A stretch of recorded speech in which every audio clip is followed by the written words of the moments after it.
E aí galera, como vai? Tudo bem? Eu sou o Caio Rezende com mais um vídeo para o canal Evangelista dos Gentios. A paz do Senhor a todos. Continuando aqui a série A Volta de Jesus, se bem que hoje nós vamos citar Jesus no contexto que ele é anunciado ao mundo, primeiramente pela igreja primitiva, né, pelos apóstolos, objetivamente pelo apóstolo Paulo. Esse vídeo aqui é da segunda pergunta de que você me perguntou se a igreja seria arrebatada antes do anticristo ou ela veria o anticristo aparecer e depois seria arrebatada. E a base é 2 Tessalonicenses 2, versículo 3. E eu disse que faria um vídeo contextualizando cronologicamente esta passagem. Vejam, se você não viu, veja o vídeo que eu falo disso, lá do arrebatamento, né? A igreja, esclareço ali a questão da igreja ser arrebatada antes ou após o anticristo. E vamos lá. O contexto de Tessalonicenses, né? Esse vídeo ele vai ser contexto histórico, o mais próximo da íntegra que permitir lá, né? Porque às vezes você vai colocar o título lá, ele não cabe, aí você tem que flexionar seu título em todos os sentidos possíveis, mantendo mais a íntegra possível para que ele apareça no YouTube. Mas a princípio o título desse vídeo é Contexto Histórico, Cronológico, Político e Teológico de 2 Tessalonicenses, capítulo 2, versículo 3. Aqui não é só o capítulo e o versículo 3, mas toda a carta, o contexto é toda a carta, a segunda carta aos Tessalonicenses. Por volta de 50 depois de Cristo, Alexandre Tibério ele assumiu como procurador. Esse texto ele é cronologicamente ele é em Atos 15, do versículo 36 ao 45. Depois eu vou voltar nele, mas a princípio ele é o texto, né? Como se fosse a base para os acontecimentos, para ser específico, da segunda viagem missionária de Paulo. E nesse tempo, 50 depois de Cristo, meses depois,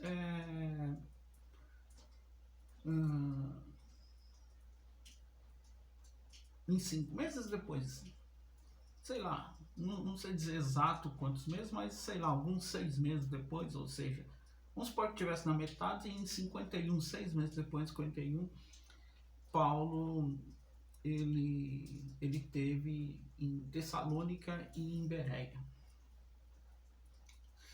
E voltando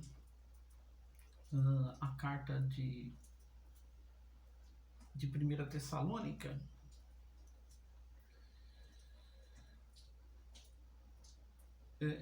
e voltando lá da viagem de Bereia, ele escreve a primeira carta de Tessalônica nos acontecimentos ali de Atos 16, Atos 17, Atos 18.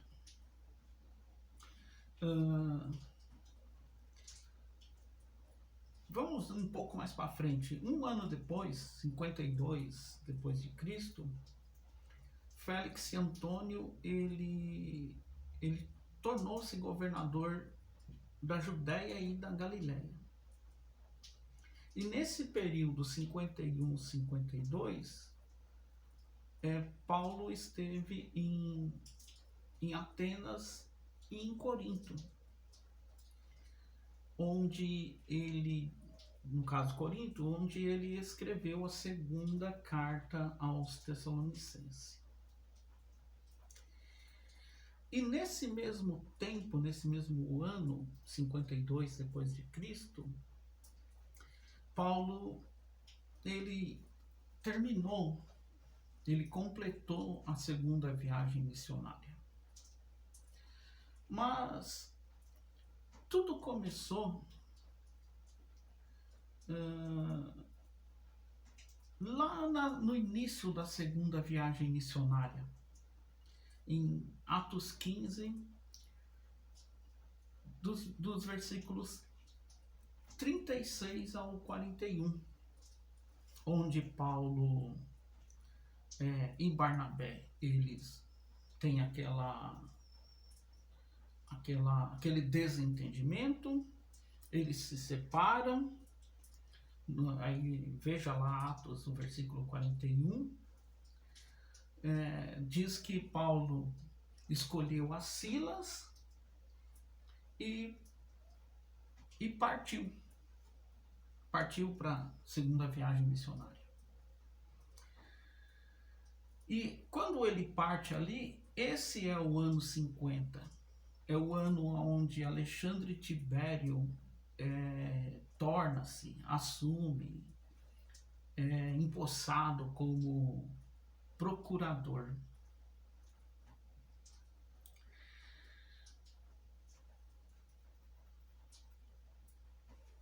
O último versículo, Paulo 41, lá Paulo está indo para a viagem missionária, né? E entra o capítulo 16. Paulo chega em umas cidades, leva consigo a carta,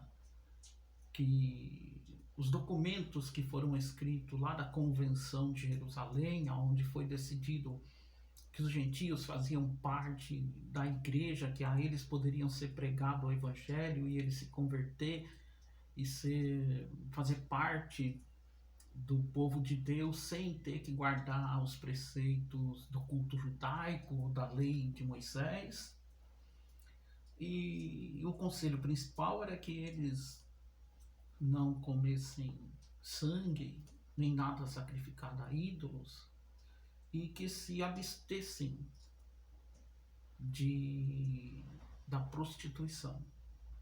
Esta é a mensagem que Paulo vai na segunda viagem missionária, pregando nas igrejas que já haviam sido implantadas na primeira viagem missionária. E ele segue para frente trabalhando, intenta ir em algumas outras cidades, mas o Espírito inicialmente o impede. A palavra exata é essa, que na Bíblia fala, mas o Espírito nos impediu, ele impede ele de seguir a viagem missionária segundo o que ele estava projetando em sua mente. E aí vem Atos 16 e o versículo 9, que é um texto áureo conhecido da igreja, de muitos que pregam, muitos que gostam de evangelizar, que fala: e Paulo teve de noite uma visão em que se apresentava um varão da Macedônia, ele rogava dizendo: passa a Macedônia e ajuda-nos. E aí Paulo teve a visão do varão macedônico, rumou a missão para lá, para o outro lado da Macedônia, mais especificamente a Grécia. Na antiguidade, a Macedônia e a Grécia, mesmo dividida pelo Mar Egeu, era uma terra só, ainda mais nesses tempos, que fazia uma parte não só da Grécia, mas a própria Grécia fazia parte do Império Romano, e rumou para lá e foi parar em Filipos, onde Lídia se converteu, a menina vidente foi liberta e por fim o carcereiro também se converteu. E Aí tem todo um contexto do outro dia que eles vêm soltá-los e que querem que ele vá embora, e ele se anuncia como cidadão romano, e por fim termina na casa de Lídia, estabelecendo uma igreja. Em Filipo não tinha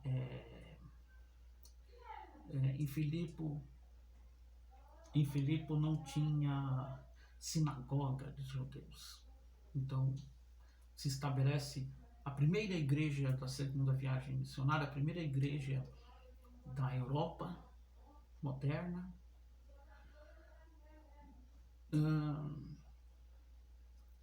Mas a obra na Macedônia ainda continua.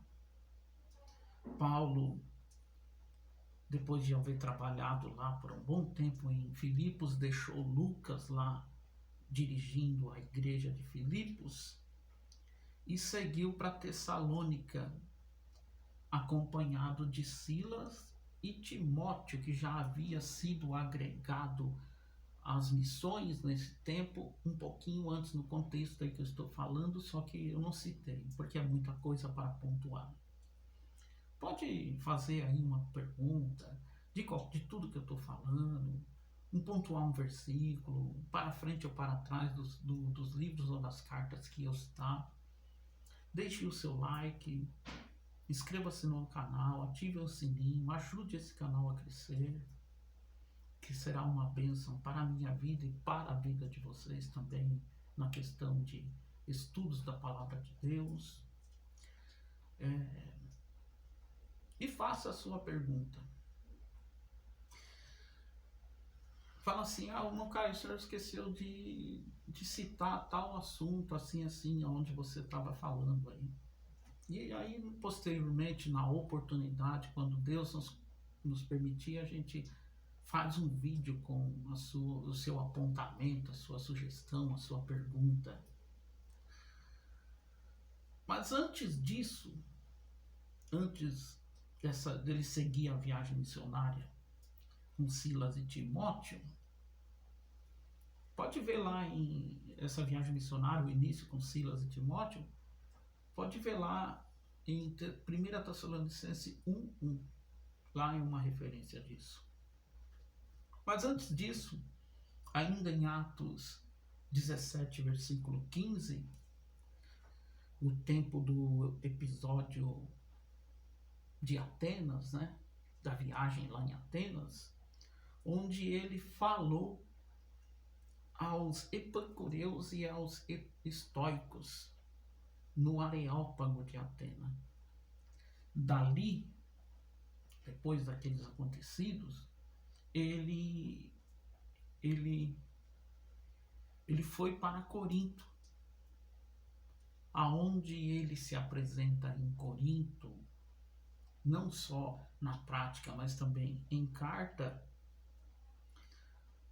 decidindo não mais pregar usando a ciência humana e nem a filosofia, mas ele decide pregar a partir dali com sabedoria de Deus, demonstração do Espírito e do poder, e não como havia feito lá em Atenas. Porque eu digo onde ele falou aos estoicos e aos epicureus? Porque lá no Areópago não foi bem uma pregação, foi mais um uso da fala, uma retórica, que se ele tivesse pregado ali, irmãos, a história tinha sido outra. Se ele tivesse anunciado Jesus crucificado ali para os epicureus, para os estoicos, naquele grande centro filosófico onde tinha doutores de todos os lugares, ele não está falando na ágora, nas praças. Ele foi encontrado falando na praça com ousadia e foi levado para falar só para os doutores, para uma banca, mas não era uma banca pequena, era a banca do mundo todo. E lá ele não falou com a ousadia que ele tinha lá no Areópago. Isso, Não, no Areópago não, na Ágora. Ágora é praça, né? Na praça central. Agora na Areópago ele falou diferente. Ele usou sabedoria humana, ele usou filosofia. Veio contar historinha de poeta grego. E não anunciou Jesus crucificado. Veio falar de Deus desconhecido. Aí você vai falar, não, Caio, mas você não está falando de Jesus? Sim, estava, mas não usou da demonstração de poder de Deus, do Espírito e da sabedoria de Deus. Se ele tivesse pregado lá, seria outra história. Porque tinha 3 grandes centros no mundo naquela época. Um deles era o Areópago de Atenas, o centro filosófico do mundo naquele tempo. O centro científico do mundo naquele tempo. Daí os cientistas espalhariam os que se convertessem, e mesmo os que não se convertessem espalhariam essa notícia para o mundo todo.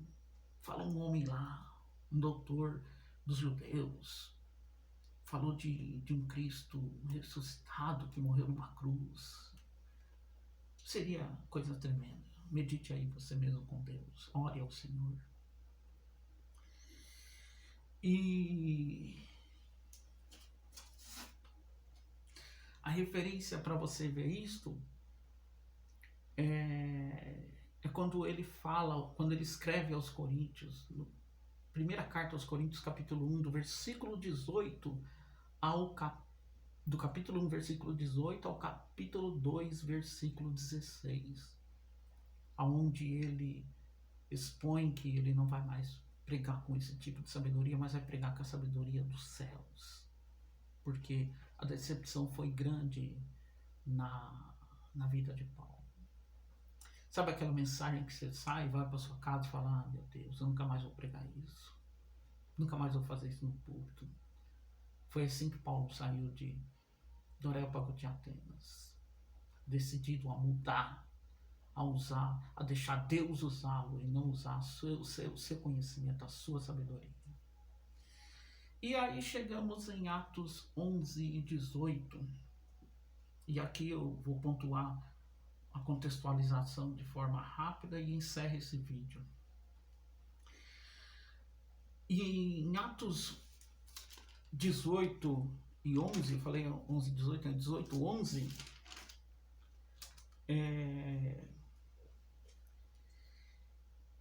diz, e ficou ali 1 ano e 6 meses, ensinando entre eles a palavra de Deus. Exatamente aqui nesse ponto da sua Bíblia, você pega as cartas de 1ª e 2ª Tessalonicenses e 1ª e 2ª Coríntios, pega essas cartas numa outra Bíblia e insere na sua Bíblia, coloca aqui, compartilha aqui esse texto dentro do livro de Atos, porque aqui é o contexto dessas cartas. Aqui ele é o contexto histórico, contexto prático. Nesse tempo, Paulo, nesse tempo aqui, que ele já foi em Tessalônica, plantou a igreja, escreveu a primeira carta, nesse tempo aqui do versículo 11, Paulo escreveu a 2ª carta aos Tessalonicenses, de lá da cidade de Corinto, poucos meses depois de ter escrito a primeira. Quando ele terminou, e aqui o portador, né, da carta, Silas tomou essa carta e partiu para a cidade de Tessalonicense, para onde estava destinada a 2ª carta de Tessalonicenses, escrita pelo apóstolo Paulo.